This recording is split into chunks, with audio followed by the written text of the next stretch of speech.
In the great courts of England and France almost 500 years ago, the name of Spain was spoken with fear and envy.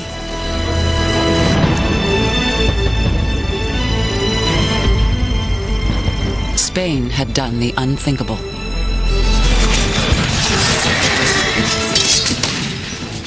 With just a few horses, some small cannon and a dozen muskets, her soldiers had conquered a new world empire of 10 million people.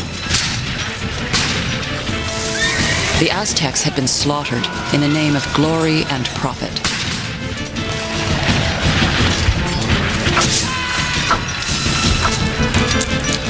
We came here to serve God and the king, one of the conquistadors wrote, and also to get rich.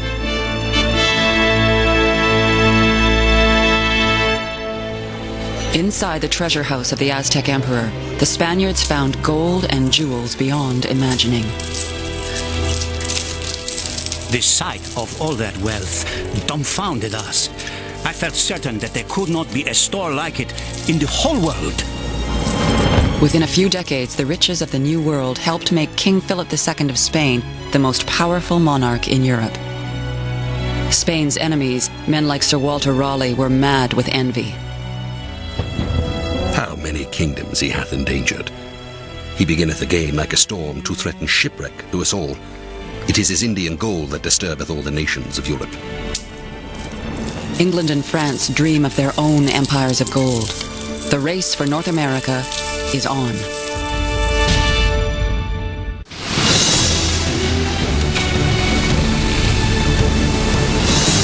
It is an era of daring, of pathfinders and pirates. Those who dream of a fabled route to China and gamble on a bonanza of gold under the Arctic ice. The search for wealth will draw them ever deeper into the continent, exploring the great river that unlocks its secrets. A search that leads to new alliances with the Aboriginal people and deadly new conflicts. A search that will lay the foundations of the first great city on the continent and produce the forebears of a new people in the new world.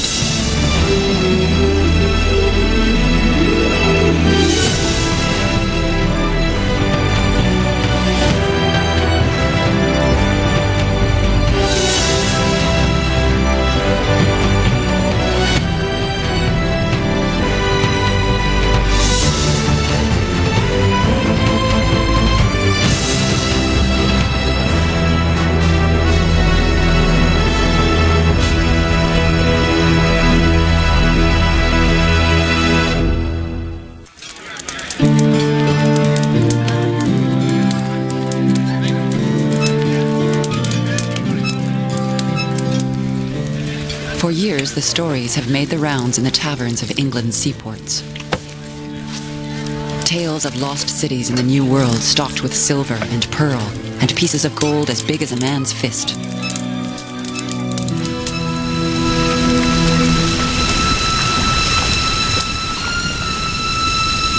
There are other stories, too, of a mysterious passage through North America, a shortcut through the Arctic ice to the riches of the Orient. All that is needed is a sailor with the courage and skill to find it.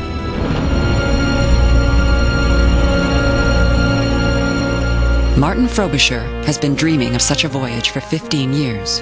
Frobisher is a first-rate seaman with a shady past. He is, one compatriot said, a gentleman born, a mariner by profession, and a pirate by inclination.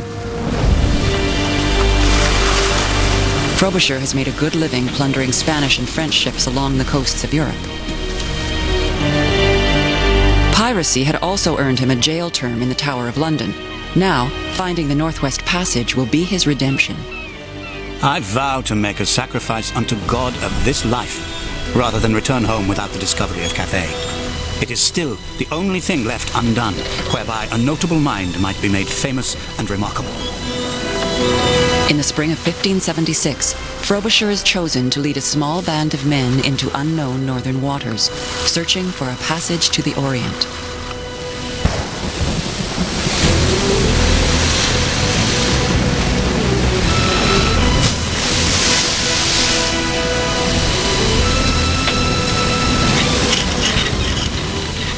expedition makes its way through howling storms and treacherous fields of ice. Then finally reaches a wide, open waterway framed by headlands on both sides. As shipmate George Best records, Frobisher is completely fooled. The land on his right, sailing westward, he judged to be the continent of Asia, and there to be divided from the firm of America, which lieth upon the left hand. Frobisher is certain he has found the fabled Northwest Passage.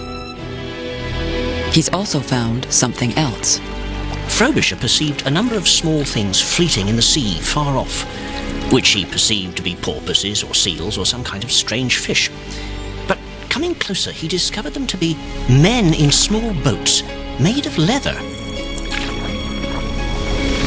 They are Inuit, paddling their kayaks out to meet Frobisher's ship.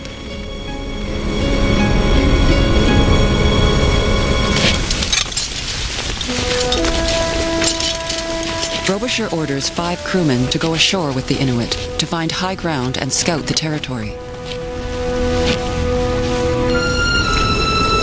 It is the last any Englishman ever sees of them. Frobisher searches the area, but they've vanished. Distraught and angry, he lures another Inuit man in his kayak to the side of his ship. Knowing well how they greatly delighted in our toys, and especially the bells, he rang a pretty low bell, making wise that they would give him that same that would come and fetch it. He let the bell fall and caught the man fast, and plucked him with his main force, boat and all, into the bark, out of the sea. Frobisher's Inuit captive is not only a hostage, but also a crucial piece of evidence, proof for his supporters back in England that he has actually seen the northern reaches of the New World. Before departing, almost as an afterthought, he orders his men to look around for other souvenirs of their Arctic voyage. One brought a piece of a black stone, which by weight seemed to be some sort of metal, mineral. This was a thing of no account in the judgment of the captain at the first sight, and yet, for novelty, it was kept, in respect of the place from whence it came. But that little lump of stone will trigger one of the most spectacular treasure hunts in history.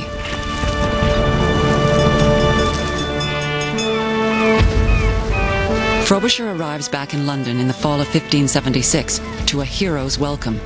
His apparent discovery of a Northwest Passage is heralded as a breakthrough. As for that lump of stone he has brought home, 2 different assayers declare it worthless. But a third insists it contains something special. It was brought to certain gold finders in London, who indeed found it to hold gold, and that very richly for the quantity. Whereupon preparations were made for a new voyage, and the captain more specially directed for the searching more of this gold ore than for the searching any further of the passage.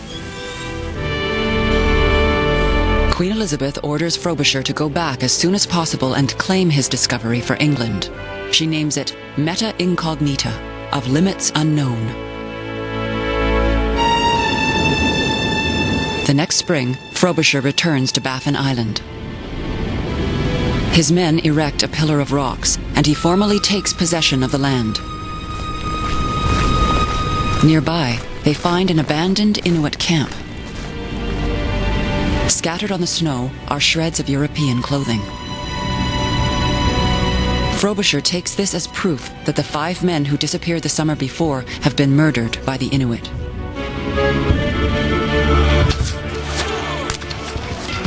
When they come to the next encampment, a fierce battle erupts between the English sailors and the Inuit hunters.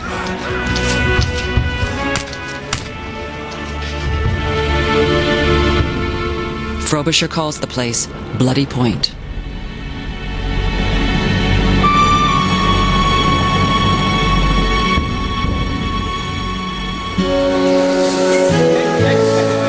By the time Frobisher gets back to England this time, gold fever has taken hold. Many of the wealthiest families in England eagerly put up the money to finance a massive mining expedition. The Queen herself invests nearly £4,000 in the venture.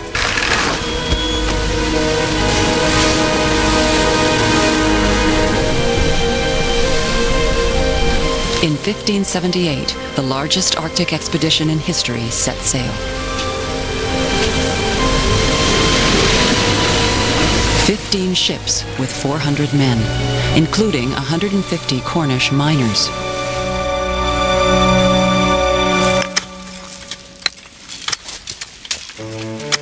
All that summer, Frobisher's men dig up the Black Rocks.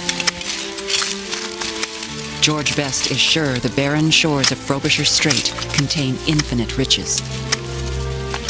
They found such plenty of black ore that if the goodness might answer the great plenty thereof, it might reasonably suffice all the gold gluttons of the world.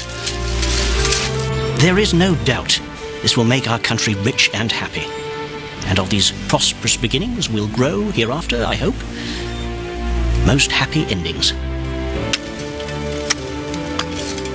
By summer's end, the miners have dug up 1,200 tons of ore, enough to stuff the holds of every ship in the fleet. But George Best's hope for happy endings is never realized. Once the cargo arrives back in England, the truth begins to emerge. For the next 5 years, the investors try in vain to extract anything of value from those tons of rock. It is all worthless. And in the end, they turn on Frobisher. If any evil success should happen in the work of the ore, which God forbid, the same were to be laid on Captain Frobisher. He is so full of lying talk, as no man may credit anything that he doth speak. Frobisher's boldness, his great skill in navigation, his coolness in the face of danger, all are forgotten. He is forced to take up his former occupation of piracy. As for the ore he has brought home from the New World, it is used as landfill to patch the roadways in the county of Kent.